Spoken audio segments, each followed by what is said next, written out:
আসসালামু আলাইকুম। কেমন আছেন সবাই? আশা করছি আল্লাহর রহমতে সবাই ভালো আছেন, সুস্থ আছেন। আলহামদুলিল্লাহ আমরাও ভালো আছি। আরও একটি নতুন ভিডিও দেখার জন্য আপনাদের সবাইকে আমন্ত্রণ জানাচ্ছি।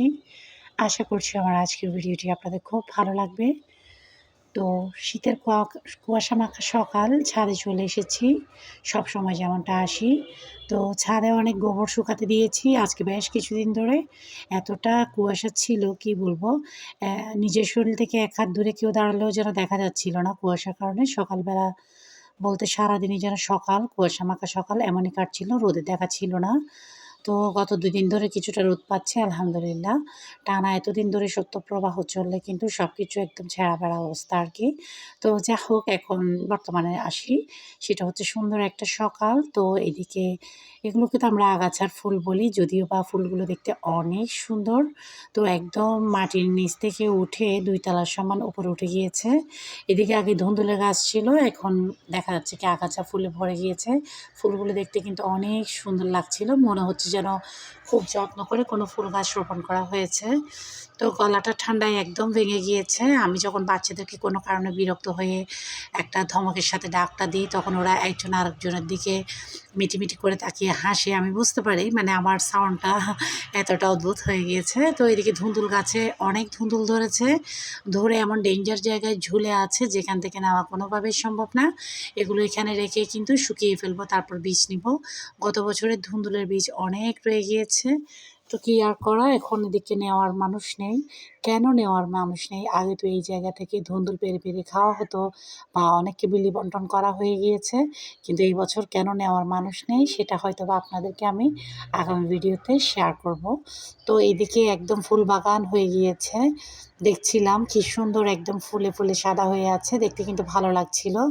আসলে দেখা যায় কি রাস্তাঘাটের পাশে অবহেলা অযত্নে পড়ে থাকা অসম্ভব সুন্দর অনেক ফুল আমাদের পুরো বাংলাদেশে দেখা যায় কি আল্লাহ তাআলা রহমত একদম ২ হাতে ঢেলে দিয়েছেন। এত বেশি মানে অবহেলায়ও এত সুন্দর, সুন্দর ফুল হয়ে থাকে। এটা গ্রামে না আসলে কিন্তু শহরে থাকলে কোনোভাবেই দেখা সম্ভব না। তো আর বাড়িতে আসার পর আমি নতুন ধরনের অনেক পাখির সাথে পরিচিত হয়েছি। যেমন বইয়ে অনেক পাখি দেখেছি যেগুলোকে হয়তোবা দেখা যায় গ্রামে আসার আগে জীবনেও চোখে দেখিনি বা দেখব ভাবিনি। গ্রামে এসে সকালবেলা অনেক পাখি দেখা যায়। আর পাখির কিচিরমিচির তো থাকবেই, খুব ভালো লাগে। তো এদিকে দেখছিলাম আমি ফুলগুলো আর আপনাদের সাথে যারা শহরে আছেন তারাও যেন একটু গ্রামের ছোঁয়াটা পান সেজন্য শেয়ার করলাম। আর এদিকে হচ্ছে একটা মা কুকুর। তো অন্য পাশে আরেকটা মা কুকুর থাকে। ওই কুকুরটাও ৪-৫ টা বাচ্চা আছে। আ বাচ্চা আরও বেশি ছিল। বড় হতে, হতে এদিক ওদিক করে মারা গিয়েছে। পানিতে পড়েও মরেছে। যেহেতু ক্লাবের সামনে একটা ড্রেনের মতো আছে। তো এই কুকুরটার এখানে ৪ থেকে ৫ টা বাচ্চা আছে। আর ওর পাশে টোটাল মিলে এখানে প্রায় ১০ টার মতো বাচ্চা ২ কুকুরে। তো এরা ঠান্ডায় খুব কষ্ট পায়। দেখে খুব খারাপ লাগে। কিন্তু যে ওদের গায়ে কিছু কাপড় দিব সেই পথ তো নেই। গায়ে কাপড় ছুঁড়ে মারলেও ওটা গায়ে থাকে না। তো আমি বেশ কিছু কাপড় দিয়েছি। আর খাবার তো আলহামদুলিল্লাহ আমার ঘর থেকে আমার বাচ্চারাই খেয়াল করে, করে দিতে থাকে ২-৩ বেলা করে। আর বাড়িতেও অনেকে দেয়। তো যা হোক এদিকে নিচে হচ্ছে একটু পাটিসাপটা বানাবো। ১ম এ ভেবেছিলাম ক্ষীর পাটিসাপটা বানাবো। কিন্তু আবার একটু দ্রুত হাতে নাস্তাটা তৈরি করতে হচ্ছে। ছাদে আজকে একটু বেশিক্ষণ সময় ছিলাম। তো সেজন্য আর ক্ষীর পাটিসাপটা করিনি। এদিকে এসে নারকেল দিয়ে পাটিসাপটাটা করে নিচ্ছি। তো এভাবেও আমার বাচ্চারা খুব পছন্দ করে। তো গতকালকে যখন ডাল ফুটতে দিয়েছিলাম চুলায়, আ ডাল উপড়ে দেখা যায় কি চুলার একপাশে পড়েছিল সেটা পরিষ্কার করা হয়নি। তো নেটটার একপাশ দিয়ে আগুন জ্বলছিল, আরেক পাশ দিয়ে আগুনটা খুব কম জ্বলছিল। তাই পিঠাগুলো ২ দিকে ২ কালার হচ্ছিল। যা হোক, দেখতে যেমনই হোক পিঠা কিন্তু খুব মজা হয়েছে। তো আমার চ্যানেলে অনেক আগে থেকে ক্ষীর পাটিসাপটা, নারকেল পাটিসাপটা, লেয়ার পাটিসাপটা কীভাবে তৈরি করে সেই রেসিপি খুব সহজভাবে আপনাদের সাথে শেয়ার করা আছে। কেউ যদি দেখতে চান তো আমার চ্যানেলে চলে যাবেন। সেখানে অসংখ্য রেসিপি পেয়ে যাবেন। পিঠা, ডেজার্ট, মিষ্টি, কেক আর বিভিন্ন রকমের চট্টগ্রামের ঐতিহ্যবাহী মেজবানি রান্না আর অনেক ধরনের ভর্তা, রান্নাবান্না এইসব আরকি। তো যা হোক এখন এদিকে আমি কথা বলতে, বলতে পাটিসাপটাগুলো বানিয়ে নিচ্ছি। মাঝে, মাঝে আজান আমাকে হেল্প করছিল। ছাদ থেকে আসার সময় পেঁপে গাছ থেকে অদ্ভুত, অদ্ভুত ২ টা ৩ টা পেঁপে পেড়ে এনেছি। তো আয়াত দেখাচ্ছিল এটা হচ্ছে পাখি পেঁপে। এটা খুঁটিয়ে, খুঁটিয়ে ওইটাকে খাবে। এভাবে করে যেন আমি ভিডিও করি। তো আমার বাচ্চাটার কথা রাখলাম। সহজ একটা আবদার। তো একটু দেখালাম কিভাবে পাখি পেঁপেকে খুঁটিয়ে, খুঁটিয়ে খায়। অন্যদিকে আয়াত দেখা যাচ্ছে ৩ টা পেঁপে ৩ ধরনের নাম দিয়েছে আর এমন অদ্ভুত ৩ টা পেঁপে। তো এটাকে দিল, কি বলবো আসলে, হাস্যকর বাচ্চার কথা। এটা নাকি পূর্ণ পেঁপে। এটা দিয়ে নাকি পেঁপেরা পটি করে। ও আমাকে যেটা বলছিল আমি সরাসরি ওইটাই আপনাদের সাথে শেয়ার করছি। আর ওটা হচ্ছে পেঁপের মতো পেঁপে, আরেকটা হচ্ছে পাখি পেঁপে। কি অদ্ভুত কথা, তাই না? আসলে এইসব অদ্ভুত কথা, অদ্ভুত চিন্তাভাবনা আয়াতের পক্ষেই সম্ভব। তো ওর কথাগুলো শুনে আমরা প্রায় সময় হাসাহাসি করি। ও হচ্ছে আমার ঘরের লাফিং গ্যাস। তো এদিকে হচ্ছে গত ভিডিওতে আমি আপনাদের সাথে শেয়ার করেছিলাম আমার মেজো ছেলে, আমার কলিজা, আমার আজান সোনামণির জন্মদিনের ভিডিও। তো সেদিন তো ওরা সকালে নাস্তা খাওয়ার পর বেরিয়ে পড়েছিল। আর আপনাদেরকে আমি গত ভিডিওতে বলেছি এটা, যে আমি ঘরে আসার পর টুকটাক মা হিসেবে কতটুকু আয়োজন করেছি সেটা আগামী ভিডিওতে শেয়ার করব। তো ঘরোয়া বিভিন্ন ব্যস্ততার কারণে, অসুস্থতার কারণে দেখা যাচ্ছে কি আমার কয়েকদিন একটু লেট হয়ে গিয়েছে। তাই বলে যে দ্বিতীয় পার্ট শেয়ার করব না তা না, আমি ঘরে কী করেছি আমার বাচ্চার জন্য দ্রুত হাতে সিম্পল আয়োজনে, সেগুলো আজকে আমি আপনাদের জন্য শেয়ার করব। সেই ফাঁকে একটা কথা বলিনি, আপনারা আমার বাবাটার জন্য দোয়া করবেন। ও কিন্তু এবার এসএসসি পরীক্ষার্থী, ও যেন ভালো রেজাল্ট করতে পারে, ওর কষ্টটাকে সার্থকতার রূপ দিতে পারে আর কি। তো আমার বাচ্চার আসলে চাওয়া পাওয়া খুবই সিম্পল। ও ছোটোবেলা থেকে দেখা যায় ওর 2টা ভাইয়ের তুলনায় ওর কোনো চাওয়া পাওয়া নেই। ও অনেক সিম্পল। অনেক সময় আমি অবাক হয়ে যাই।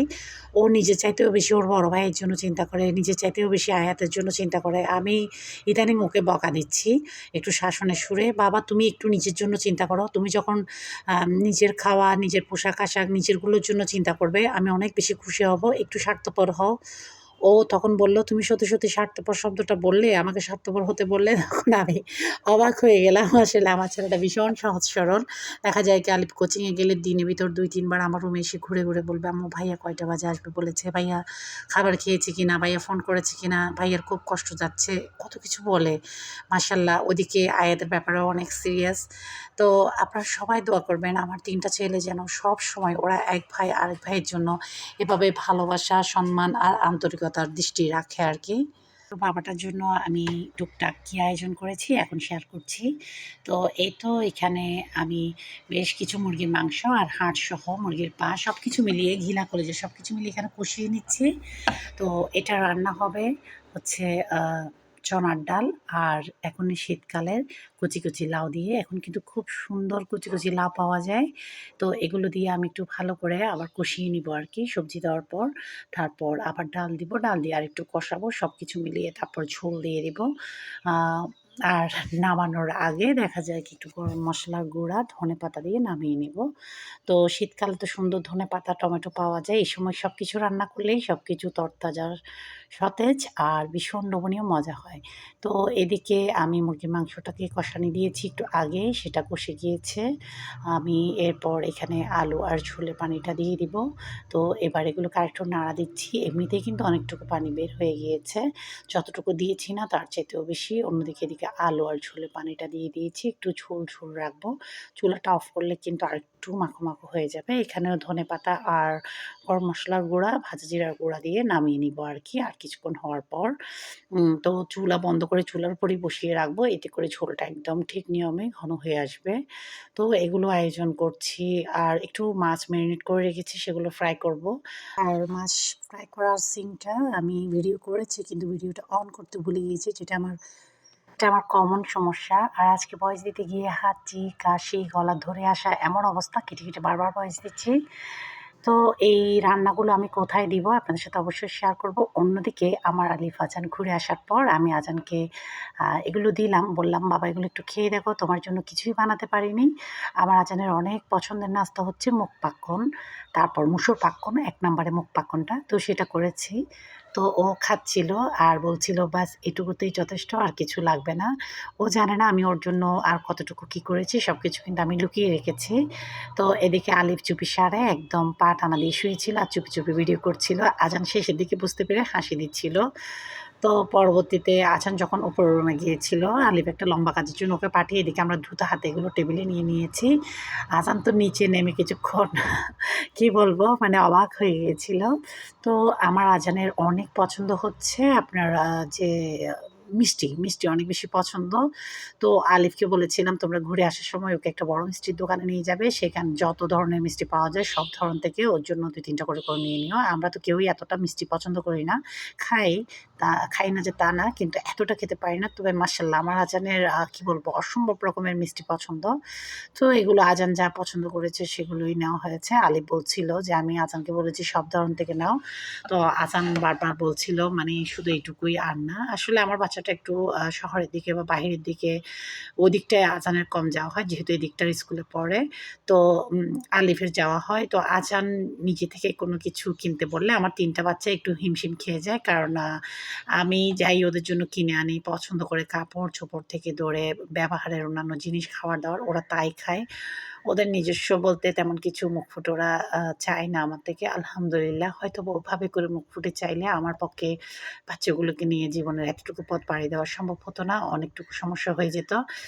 দেখা যায় আমার পরিস্থিতি কেমন চলছে এটা আমি মুখ ফুটে বলার আগেই আমার বাচ্চারা বুঝে যায়। আলিফ তো একদম কি বলবো, আমার বলাই লাগে না আলহামদুলিল্লাহ। আমি প্রায় সময় ঠাট্টা করে বলি, "বাবা তুই কিন্তু কিল্লিকে পাল্টে যাসনি। তুই আমারই ছেলে।" তো হাসতে থাকে। আজান, আয়াত বলে, "আমরা কি পাল্টেছি?" তো এটা বলে আমি হাসি আরকি। কিছু আ কি বলবো এগুলো কিছুটা দুষ্টু-মিষ্টু কথা আরকি। তো এদিকে যে পেঁপে সকালে দেখিয়েছিলাম সেগুলো কেটে নিয়েছি। যদিও বা পেঁপে আজান খায় না, আলিফ, আয়াত খাবে। অন্যদিকে আজানের পছন্দের মুখ পাক্কন আর একটু করে লেয়ার কেক করেছি। এই লেয়ার কেকটা তৈরি করেছে আলিফ। তো এই তো এবার আয়াত আজানকে একটা আইসক্রিম গিফট করলো আর কি ডান্সটা এনে দিল। তো এখানে ভিডিওতে আমি সাধারণত আসি না। আপনারা যারা দেখছেন আগে থেকে তারা জানেন। আমাকে এই ভিডিওটাতে একদম শাসন করে, জোর করে আলিফ নিয়ে এসেছে আর বলেছে, "আম্মু তুমি ভিডিওতে থাকো, ভিডিওটা আমি রেখে দিব। এটা আমি দিব না। আ YouTube এ দিব না।" কিন্তু পরবর্তীতে যখন ভিডিওটা ও কিছুটা রেডি করেছে তখন দেখা যাচ্ছে এটা আমাকে দিয়েছে। তো আমি বলেছি, "কেন?" ও বলছে, "কোনো সমস্যা নেই। থাকো না তুমি একটা ভিডিওতে আমাদের সাথে। সবার জন্য সবকিছু করতে থাকো। দেখো যে কোনো কিছুতে নিজে রেডি হয়ে সামনে আসো না।"